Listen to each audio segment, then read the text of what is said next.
नमस्कार किसान भाइयों, मैं गजेंद्र एक बार फिर नई वीडियो लेकर आपके सामने। अब हमारे किसान भाई गेहूं की बुवाई में लगे हुए हैं, खेतों की तैयारी कर रहे हैं और गेहूं की बुवाई के लिए अच्छी क्वालिटी के बीजों का चयन भी कर रहे हैं। इसी के साथ खेतों में अच्छे उर्वरक, गोबर की खादों का उपयोग कर रहे हैं। लेकिन जब हमारा किसान गेहूं की बुवाई कर देता है तो उसके सामने एक सबसे बड़ी समस्या आती है, खरपतवार नियंत्रण। और गेहूं की फसल में गेहूं का मामा, गुल्ली डंडा ऐसे खतरनाक खरपतवार हैं जो हमारी फसल की, जो गेहूं की फसल है, उसकी उत्पादन क्षमता को घटाते हैं। तो आज हम इस वीडियो के माध्यम से हमारे किसान भाइयों को गेहूं का मामा, गुल्ली डंडा, अन्य अन्य नामों से जानते हैं किसान भाइयों, उसको कंट्रोल करने के सर्वोत्तम तरीका क्या हो सकता है। तो जिन किसान भाइयों ने हमारे YouTube चैनल कान्हा फार्मिंग को सब्सक्राइब नहीं किया है, वो चैनल को सब्सक्राइब कर लें। साथ ही अन्य किसान साथियों तक जरूर शेयर करें। किसान भाइयों, गेहूं की बुवाई जब हम कर रहे होते हैं तो उस समय हमारे बहुत सारे किसान ये नहीं जानते कि बुवाई करते समय भी हम हर्बिसाइड का उपयोग कर सकते हैं, या बुवाई के 72 घंटे तक भी हम कोई भी खरपतवार नाशी का स्प्रे कर देते हैं। सबसे पहले तो हमारे जो फसल बोई है, गेहूं बोया है, उसके जर्मिनेट होने से पहले ही खरपतवार जर्मिनेट हो जाते हैं, तो क्यों ना उनको उसी जगह पर नष्ट कर दिया जाए। कई बार ऐसा होता है कि हमारे किसान बुवाई करते हैं और बुवाई के पश्चात तुरंत ही हमें अपने खेतों में खरपतवार दिखाई देने लगते हैं। इसका सबसे बड़ा कारण ये होता है कि गर्मियों में खेतों की गहरी जुताई ना करना। सबसे पहले तो खरपतवार नियंत्रण में किसान ये जरूर अपने माइंड में सेट कर ले कि अगर खरपतवारों को नियंत्रण करना है तो गर्मियों में खेतों की गहरी जुताई, क्योंकि उससे क्या होगा, जो बीज जमीन में पड़े हुए हैं वो ऊपर सतह पर आएंगे और जो धूप होगी उससे वो पूर्णतया नष्ट हो जाएंगे। और इसी के साथ साथ एक बेनिफिट ये भी होता है गहरी जुताई से कि हमारे खेतों में जो इंसेक्ट मौजूद हैं, जो जमीन के अंदर छुपे हुए हैं, वो भी नष्ट हो जाते हैं।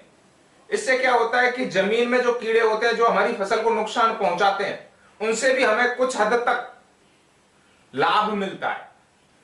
अब बात करते हैं कि गेहूं में गेहूं सा, गुल्ली डंडा, बहुत सारे खरपतवार हैं, इनको कैसे कंट्रोल करें। एक टेक्निकल आता है जिसे पाइरोक्सा सल्फ्यूरोन 85% वाला हमें उपयोग करना है। अब इसके उपयोग करने की कुछ शर्तें होती हैं। जैसे हमने गेहूं की बुवाई कर दी, गेहूं की बुवाई करने के पश्चात और हमारी फसल जर्मिनेट होने से पहले हमें इसका उपयोग करना है। अर्थात कहने का मतलब यह है बुवाई के 72 घंटे के अंदर ही हमें इसका स्प्रे करना है।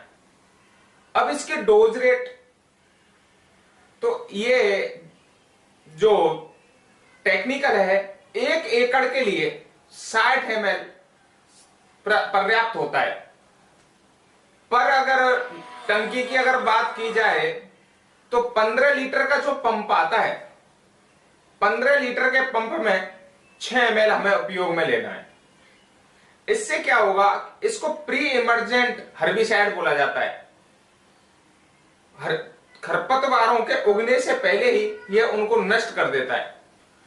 हमारे बहुत सारे किसान दुकानों के चक्कर लगाते लगाते परेशान हो जाते हैं और स्प्रे करते रहते हैं, लेकिन खरपतवार ऐसे जिद्दी खरपतवार होते हैं जो हमारी फसल से जाने का नाम ही नहीं लेते।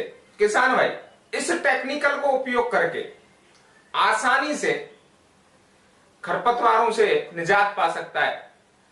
गेहूं का मामा इतना जिद्दी खरपतवार है कि इस पर लगातार स्प्रे अगर दूसरे टेक्निकल की जाए तो यह कंट्रोल नहीं होता।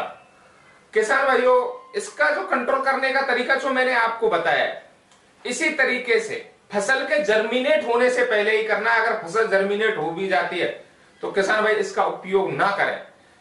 इसका कुछ हद तक जो रिजल्ट है वो हमारी फसल पे भी आ सकता है। और किसान भाई, ऐसे किसान जो निराई गुड़ाई के जरिए अपने खेतों से खरपतवार कंट्रोल करते हैं, वो सबसे बेहतर तरीका होता है। जो हमारे किसान मजदूरों के जरिए खरपतवार कंट्रोल करते हैं, उससे क्या होता है कि जड़ों में हवा का संचरण अच्छा होता है। तो हमारी जो फसल है, चाहे कोई भी फसल हो, चाहे रबी की फसल हो, चाहे खरीफ की फसल हो, अगर किसान खुद खरपतवार कंट्रोल करता है तो उससे होता क्या है कि हवा का संचरण अच्छा होगा, जड़ों को पर्याप्त मात्रा में हवा मिलेगी। उसके पश्चात ये भी होगा कि हमारी फसल में जब हम उर्वरकों का उपयोग करते हैं तो उर्वरक पानी के साथ घुलकर अच्छी तरह से जड़ों के द्वारा अवशोषित कर लिए जाते हैं, तो फसल की जो ग्रोथ है वो भी बहुत अच्छी होती है। यह जो टेक्निकल मैंने बताया, यह मार्केट में अन्य अन्य नामों से भी मौजूद हैं। जो ब्रांड है वो अलग अलग नामों से, जैसे अवाकीरा के नाम से भी मौजूद है।